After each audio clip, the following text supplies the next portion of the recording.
I don't know what I expected to see upon waking. As I'm sure you can understand, my mind has been plagued with doubt as of late. Had I even expected to wake?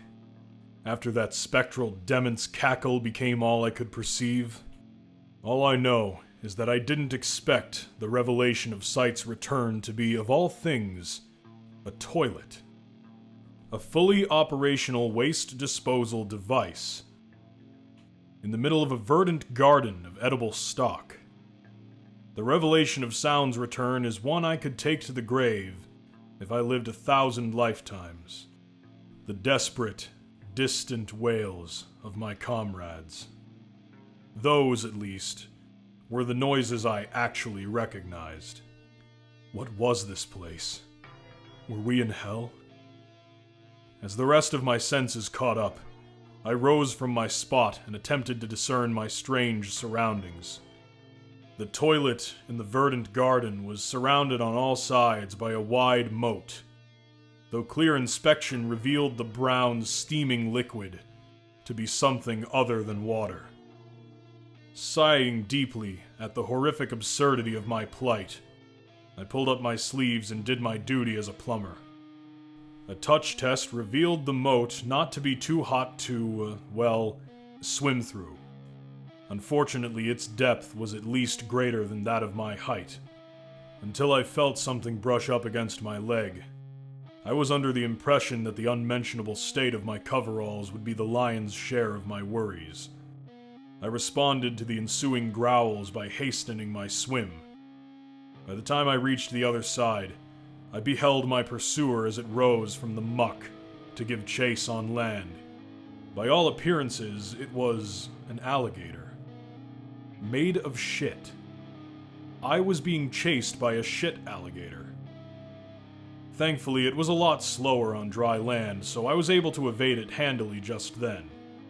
From there, I followed the familiar cries.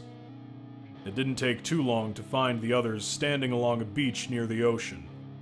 Brown and thick, as far as the eye could see. "That you, Kilpatrick?" Andrew asked, leaning haggardly on a tree. The others were in similar spirits, though I took note of Constantine's peculiar silence. "It's my fault we're in this place. It's my fault we're in this place," he repeated to himself in vain while seated with a vacant, shocked expression. "I brought us into hell. That's my fault we're in this place. I brought us into hell." "Damn right you did," another of the men said. "Not to mention the other facet of your shitty plan that left us completely defenseless. How the fuck are we supposed to survive without any water tanks?" Constantine responded by crossing himself in addition to repeating his mantras. "I don't remember you having any other ideas at the time, Sprecher." Andrew spat out coldly. "Hey now, ladies," Frank began as he raised his hands. "There's no need to get your cheap drugstore panties twisted. Bicker amongst yourselves. Spew blame like the molten tallow of Uranus. It matters not, for none have ever escaped Diarrhea Island!" It was clear, based on everyone's reactions, that we had all heard it. Sprecher, Frank, Andrew, and the others retaliated with indignant barbs into the void, at that voice I'd come to know too well. The one that always feels like it's coming from inside my head, despite its quaking resonance.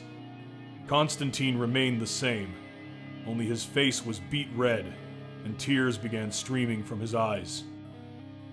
"Frank is right," I said, being the first to snap out of it. "We shouldn't be wasting time and energy fighting amongst ourselves right now. Actually, I have some good news.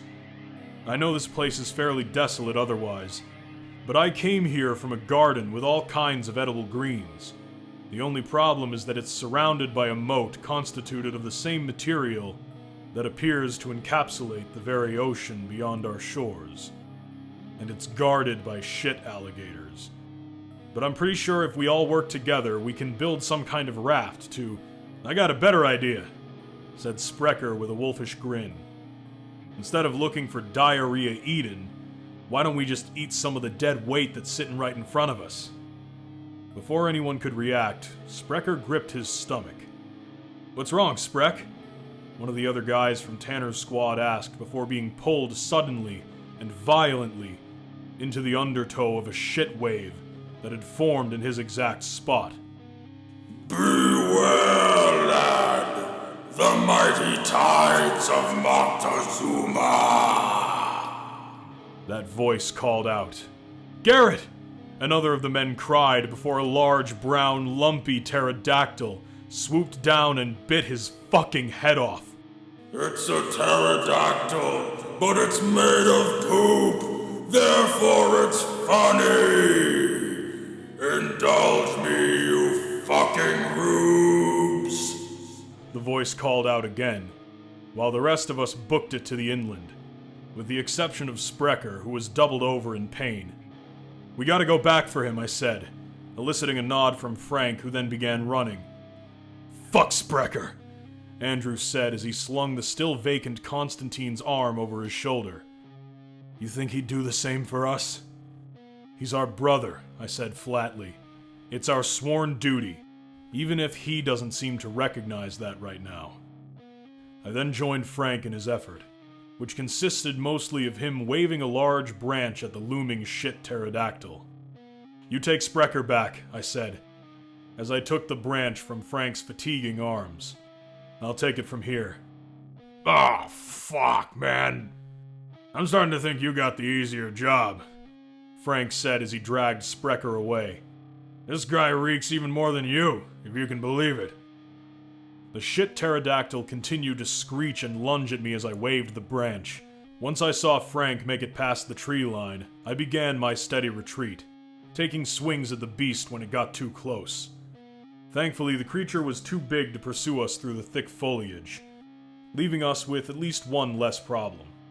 Of course, then we had the issue of a frantic, pained Sprecher tearing off his coveralls and pants as if they were toxic to his touch. We could only watch as he convulsed in pain and produced a considerable mound of diarrhea before our shocked and horrified eyes. A grim relief washed over all of us when it stopped flowing, but Sprecher looked considerably leaner, having apparently lost much of his muscular heft. That was around the time it started up again, only this time blood and intestines found themselves among the waste. Sprecher cried out curses to God, as he began to, for lack of a better word, sort of fold into himself. More and more of his vital organs found themselves forced out of him from behind, as every fiber of his being was expelled.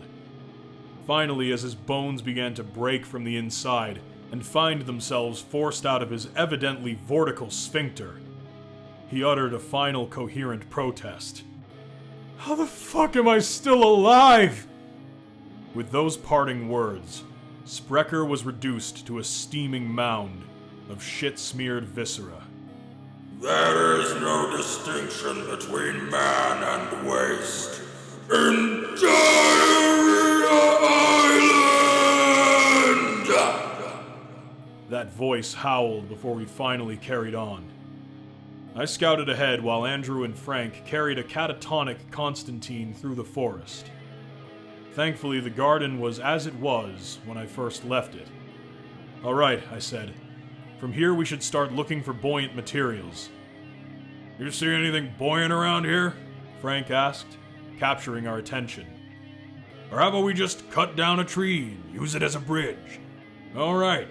None of us even have an axe handy. Whoops." "I hope you're coming around to a solution of your own with all of this," I offered. "As a matter of fact, I am," Frank replied with a smile. "The fact of the matter is that we have neither the time or resources at our disposal to ensure that everybody gets to the other side of that moat alive." With that, Frank dove into the mire with the bearing of an Olympic swimmer. "You kids swim across. Leave the shit alligators to me." We didn't have time to thank him for his sacrifice, but Frank's reassuring smile indicated that he knew of our gratitude for his sacrifice. As Andrew and I carried Constantine across the depths, Frank screamed a string of words that don't really bear repeating, even in an account of this nature, to draw the attention of a large throng of shit alligators. By the time Andrew and I had pulled Constantine to shore, Frank had been entirely consumed. From there, Andrew and I removed our coveralls and ate. As I said before, I haven't necessarily been capable of keeping track of how long we've been here. But we've sort of fallen into a routine, with each of us keeping a consistent two-man watch, alternating sleep between the three of us. Constantine seems to have recovered, since he's at least eating and participating in the group effort again, but he still isn't speaking much. And that has been the fashion in which things have carried on, until I noticed something strange. When I woke up from my vigil with Constantine, I found a bottle in the toilet at the center of the garden. Empty, save for a mess of loose scrolls rolled up inside of it. Obviously, I removed those as quickly as I could. And the first contained a short, simple message. "Don't worry, Kilpatrick. We'll find you." Signed, your shop steward.